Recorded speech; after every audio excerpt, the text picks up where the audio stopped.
A través de Amagá Televisión conozca las estrategias que se adelantan en el municipio para que usted y su familia desde casa puedan cuidar su salud y puedan también conocer los servicios que desde la Administración Municipal y el Hospital San Fernando de Amagá le ofrecen para cuidar también toda la parte de salud, para que conozca tips de cuidados y recomendación desde casa que pueda aplicar fácilmente. Hoy saludamos a Eliana Gutiérrez, auxiliar de enfermería de la Administración Municipal, con un tema muy especial y muy importante durante esta temporada en el municipio de Amagá, en Antioquia y también en todo Colombia, que es la prevención del dengue. Eliana, buenos días, gracias por acompañarnos. Muy buenos días, Manuel, muy buenos días también a toda la comunidad.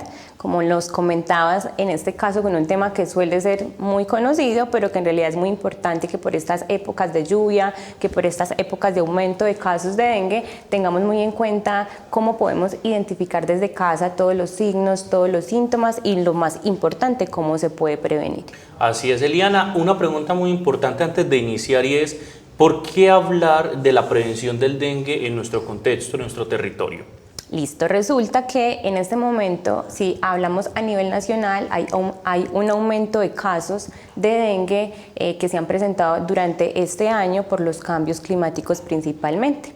Para la semana epidemiológica 52, que viene siendo hasta el momento la última semana de notificación que el Instituto Nacional de Salud nos brinda datos sobre este caso, se notifican para el 2023 más de 67.000 casos de dengue en el país.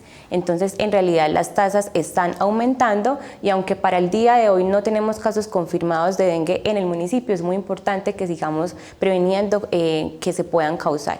Y muy importante que las personas identifiquen esta enfermedad para que se dé una consulta oportuna, porque puede pasar que en este momento no tengamos esos casos confirmados, no porque no los tengamos, sino porque de pronto las personas no están consultando a tiempo o no se están realizando los diagnósticos estipulados para que podamos saber entonces cuál es la cantidad de casos en el municipio. Muy bien, yo creo, Eliana, que son muchos años en los que hemos hablado del dengue en el municipio. De pronto hemos conocido algunas jornadas de prevención, hemos conocido de pronto incluso de fumigación, pero de pronto no tenemos claro el concepto y puede partir de ahí de pronto el no acudir a los servicios de salud, de reportar los casos desde el desconocimiento. Partamos de qué es el dengue. Listo, muy importante tener en cuenta que el dengue es una enfermedad viral. Desde acá, la importancia de entender que al ser una enfermedad viral no se trata con antibióticos, que ya hemos tenido la oportunidad de tener estos programas con la comunidad y dejar muy claro ese concepto de el uso de los antibióticos que debe ser de manera muy responsable. En este caso, entonces, el dengue es una enfermedad viral, que es una enfermedad febril, o sea que se caracteriza principalmente por ese signo que es la fiebre y que es transmitida por un mosquito que es de género Aedes aegypti y que hay que tener muy en cuenta que el mosquito debe ser hembra para que se dé esa transmisión.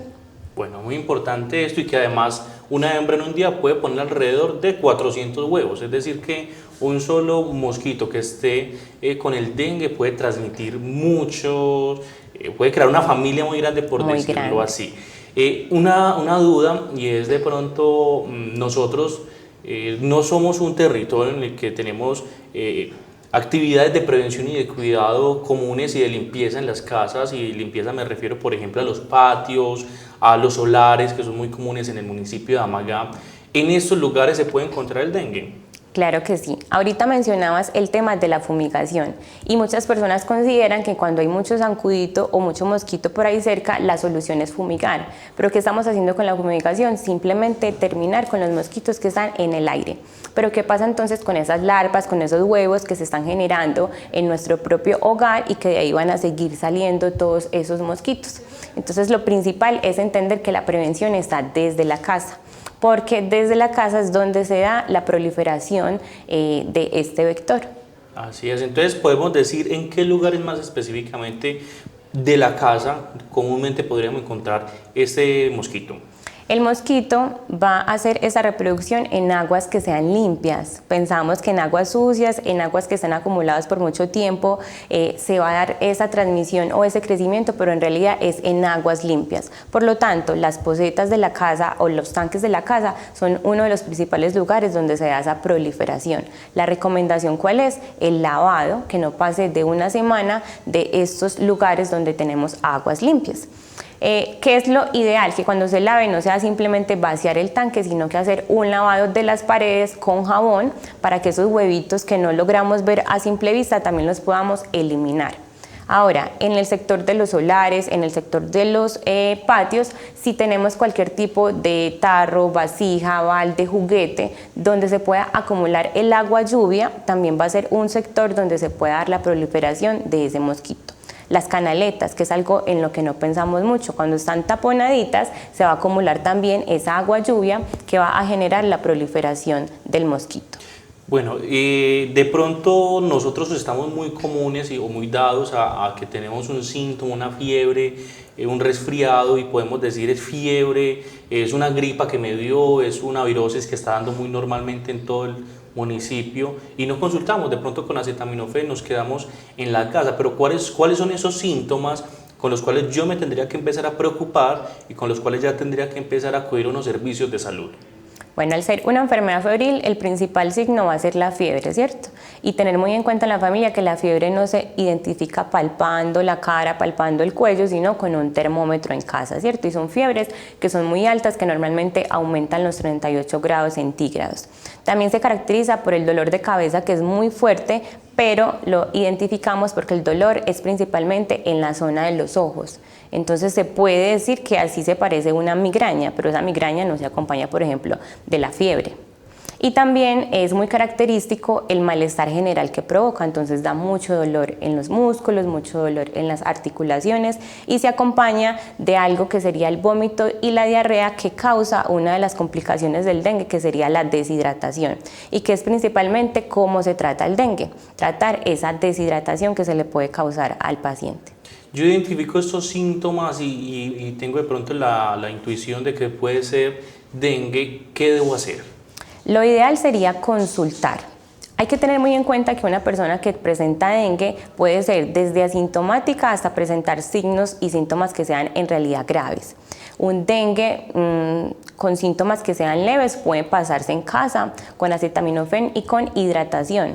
Y aquí es algo muy importante tener en cuenta qué medicamentos deben tomar. Ya dijimos que es viral, no se trata con antibióticos y que al tratar esos síntomas lo principal es calmar de pronto con analgesia el dolor, el acetaminofén, que también es un antipirético que nos ayuda a disminuir la fiebre.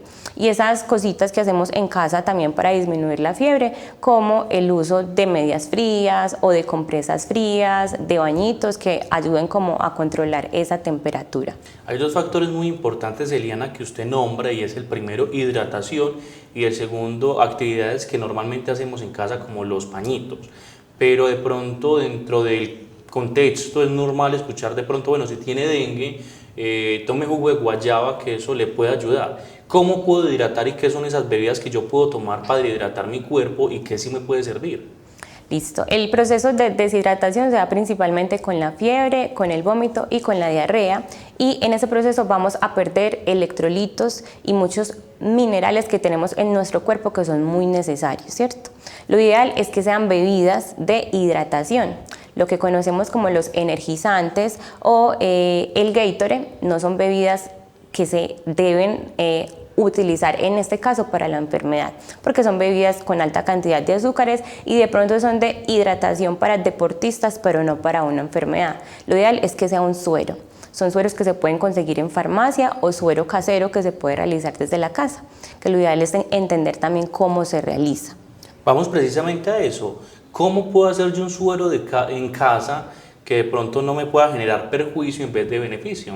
Listo, ese suero que podemos realizar en casa hay que tener muy en cuenta que se le da a personas desde que sean niños, pero que ya tengan una alimentación complementaria, o sea que a bebés que sean menores de 6 meses no les damos suero de ningún tipo, sino que esa alimentación que reciben de la lactancia materna es suficiente. ¿Cómo hacemos un suero? Vamos a utilizar en casa agua que sea potable, agua que sea hervida. y el suero va a tener como esa dosificación de sales, que sería el sodio, y de glucosa en el azúcar, que nos va a permitir que todo lo que perdemos vuelva y se llene en nuestro cuerpo en este caso. Entonces, para 1 litro de agua lo que vamos a hacer es utilizar una cuchara sopera normalmente. Lo que hacemos es una cucharita completa llena de azúcar que se aplica a esa agua y una cucharita pequeñita de las que son tinteras de sal. Hay personas que le pueden echar un poquitico de soda, pero lo ideal es que con estas dos cantidades, tanto de sal como de azúcar, ya tendríamos un suero que se puede utilizar en casa. Pero hay que tener muy en cuenta que el suero solo nos sirve por 24 horas, sea el que compramos en farmacia o sea el que hacemos en casa. Si no lo logramos consumir completamente, hay que cambiarlo para que pueda hacer el efecto que necesitamos. ¿Hay una cantidad tope de suero que pueda tomar o puedo ir tomando según la necesidad? ¿Lo puedo tomar con las comidas en algunos horarios específicos? Lo ideal es que el suero no nos lo tomemos pues de seguido, pues así como muy bogadito, porque en realidad va a ser también una infusión muy fuerte de esos minerales. Lo ideal es que sea de a sorbos constantemente, y muy importante que cada vez que tengamos un episodio de diarrea o un episodio de vómito, la cantidad que eliminamos sea suplementada. Entonces se pueden ir de a sorbos durante todo el día, y cada vez que tengamos un episodio consumir un poquito más de cantidad. Eliana, ¿hay de pronto alguna población en específico que tenga que tener mayor precaución con el dengue o tiene la misma sintomatología para todas las poblaciones? No tiene la misma sintomatología. Lo que son los niños menores de 5 años y las personas de la tercera edad van a tener siempre un factor de riesgo muy alto. Las personas, por ejemplo, que son anticoaguladas también lo presentan, ya que el dengue grave puede causar hemorragias que son graves y que en realidad pueden causar la muerte. De ahí entonces también saber qué tipos de medicamentos se deben utilizar y qué tipos de medicamentos no se utilizan.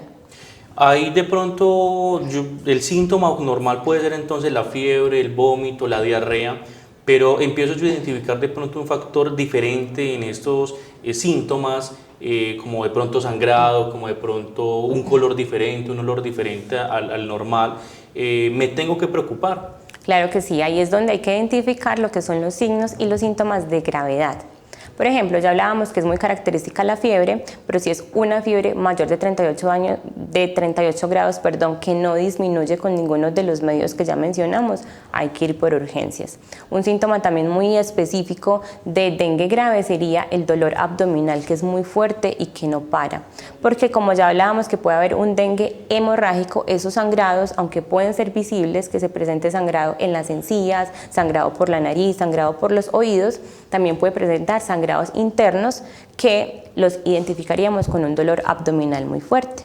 Cuando son niños, por ejemplo, que tú notes que el niño ya no tiene esa capacidad de juego, que está muy somnoliento, que no se despierta, que no habla, o que tiene síntomas de deshidratación que empiezan muy leves, por ejemplo, con presentar sed, hasta el punto de que si miramos las lenguas de la persona es una lengua totalmente seca. Y una deshidratación que no es tratada en realidad como se necesita va a causar un choque hipovolémico que puede causar la muerte. Entonces, cuando la hidratación no se está logrando suplementar en la casa, cuando la persona no deja de vomitar, no deja de tener diarrea y no se logra suplir todo lo que se está perdiendo, hay que ir, en este caso, a una institución prestadora de salud para que esa rehidratación se dé por medio ya venoso. Eliana, de pronto identificamos que hay una posibilidad de que en mi familia, en mi hogar, haya una persona infectada con el dengue, y si bien es una enfermedad que no se transmite por contacto físico, ¿qué debo hacer yo para prevenir que ese dengue le pueda llegar a otra persona? Listo, ya dejamos claro que cuando el mosquito hembra pica a una persona que tiene dengue, ya toda la vida el mosquito a toda la persona que pique va a transmitir la enfermedad, ¿cierto que sí? Entonces es muy importante, desde casa ya sabemos que es transmisión por vector, así que no hay que tener cuidado de aislamiento, que no podemos tocar a la persona, que no se puede consumir como en el mismo plato, de esa forma no se da, pero hay que controlar entonces el vector, entonces limpiar todos esos sectores donde se pueda generar el mosquito, el uso de repelentes, el uso de mosquiteros, por ejemplo, en esa casa específicamente, en las puertas, en las ventanas, para que se pueda controlar. De pronto es muy común, incluso en los contextos incluso empresariales, ver una cantidad de mosquitos todo el día, mosquitos, mosquitos, mosquitos, y no se identifica de dónde están surgiendo estos mosquitos. En este caso, ¿cómo se debería proceder? Bueno, hay factores que son controlables, como los que ya hablamos en la casa, ¿cierto? El control de los lugares donde tenemos acumulado agua. Sabemos que estamos, por ejemplo, en sectores donde no tenemos la capacidad de tener siempre el agua potable, que hay que guardar un poquito, pero entonces esos lugares donde se guarda el agua deben estar limpios, deben estar tapados. Y si ya somos, por ejemplo, de zonas rurales, cerca a una cañada, cerca a un río, en que en realidad es muy difícil de controlar, no quiere decir que todo el mosquito que tengamos cerca tenga dengue, porque ya sabemos que tiene que ser que esté infectado con el virus, pero sí se puede controlar entonces desde casa con estos medios. Por ejemplo, el uso, como ya lo dijimos, de mosquiteros, está el uso también de repelente, el uso de ropa que sea un poquito más larga, que cubra más el cuerpo, y estar muy atentos, porque si logramos realizar una consulta oportuna y hay sectores donde se identifiquen brotes de dengue, tenemos la capacidad ya también de hacer un proceso de fumigación. Bueno, de pronto identificamos que una persona tiene síntomas de dengue. ¿Cuáles son esas acciones que la persona debería dejar de hacer? Listo, muy importante. El uso de los medicamentos es lo primordial. Ya sabemos que hay que controlar los síntomas como el dolor, como el malestar, como la fiebre, pero hay unos medicamentos específicos que son los AINE, que son los antiinflamatorios no esteroideos, que es lo que conocemos como el ibuprofeno, el naproxeno, el diclofenaco, que lo que van a generar es mucho más riesgo de que se dé un sangrado. Así que son medicamentos que no se deben utilizar en casa. En este caso, el acetaminofén o la consulta al médico, que sería lo ideal para que el médico sea quien determine cuál es el medicamento que se debe realizar. Ahora, tener muy en cuenta entonces que la persona, para hidratarse, no puede consumir solo agua, porque el agua no va a contar con esos minerales que tiene el suero, que van a permitir que la persona vuelva y se rehidrate. De pronto es muy normal decir, para un enfermo la gaseosa sabor a manzana puede servir. ¿Qué tan viable puede ser tomar gaseosa manzana? Listo, la gaseosa, igual que otras bebidas que son muy azucaradas, no va a ayudar principalmente en el proceso de la hidratación, y segundo, si la persona tiene diarrea o tiene algún tipo de problema estomacal, lo va a aumentar, porque tiene una alta cantidad de azúcares. Y ahí es donde vamos a quitar un mito que se trabaja en casa, que es trabajar la diarrea o parar la diarrea por medio de la gaseosa con Cheetos. Es algo que no se debe realizar. Y tener muy en cuenta que las diarreas médicamente se recomienda que no se deben parar, porque la diarrea lo que hace es que está eliminando todos esos virus que se encuentran de forma intestinal, pero hay que controlar entonces que la persona no se deshidrate. Así es, son cuidados y son recomendaciones para el cuidado de su salud y de todas las personas de su hogar. La importancia también de consultar fuentes oficiales de información, la Hospital San Fernando, la Secretaría de Salud del municipio de Amagá, para que de pronto no nos dejemos guiar de síntomas y también de recomendaciones que pueden haber de pronto en internet, y de pronto también desde el desconocimiento y de las recomendaciones que los vecinos nos puedan dar. Es mejor acudir a las fuentes oficiales. Eliana, ¿qué otra acción podríamos ayudar, con qué otra acción podríamos ayudar a la prevención del dengue? Bueno, muy importante entonces la consulta oportuna.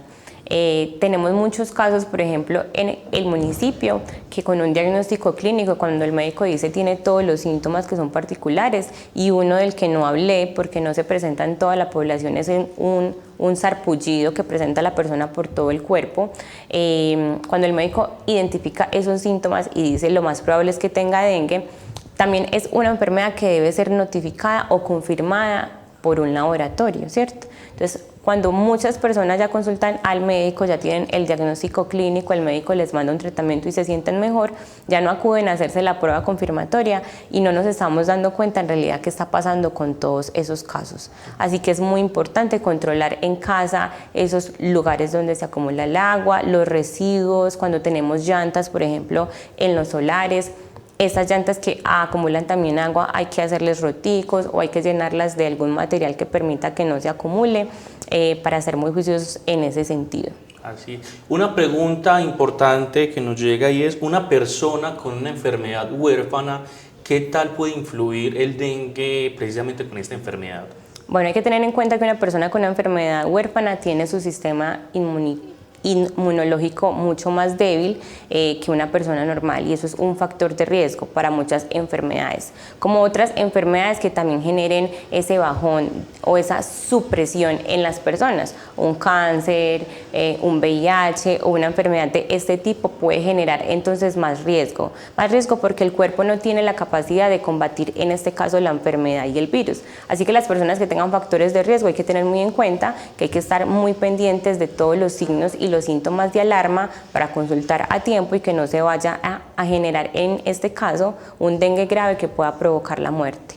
Son las recomendaciones entonces a todos ustedes. Una vez más la invitación a acudir a los centros de salud, aclarar todas estas dudas. Si tienen más dudas, acercarse a la ES Hospital San Fernando, a la Secretaría de Salud, para aclarar también estas dudas y ayudar a la prevención. Una persona que prevenga está ayudando a todo el municipio, a toda su familia, a todo el territorio en el cuidado de la protección del dengue. Eliana, muchas gracias por acompañarnos en este espacio. Muchas gracias, Manuel, por la oportunidad, y a toda la comunidad por escucharnos. Los invitamos entonces a que sigan conectados con la programación de nuestro sistema de televisión comunitario Amaga Televisión, y a acudir también, si tienen de pronto alguno de estos síntomas, a los profesionales en salud para de pronto que les confirmen si es alguna de estas enfermedades. La invitación a cuidar en sus casas, a botar todas las aguas que tengan acumuladas, a tapar todas las pocetas, tanques donde tengan el agua, y a limpiar muy bien todos estos depósitos que tienen en sus hogares. Un feliz día, muchas gracias por acompañarnos en Aprendamos Juntos sobre Salud.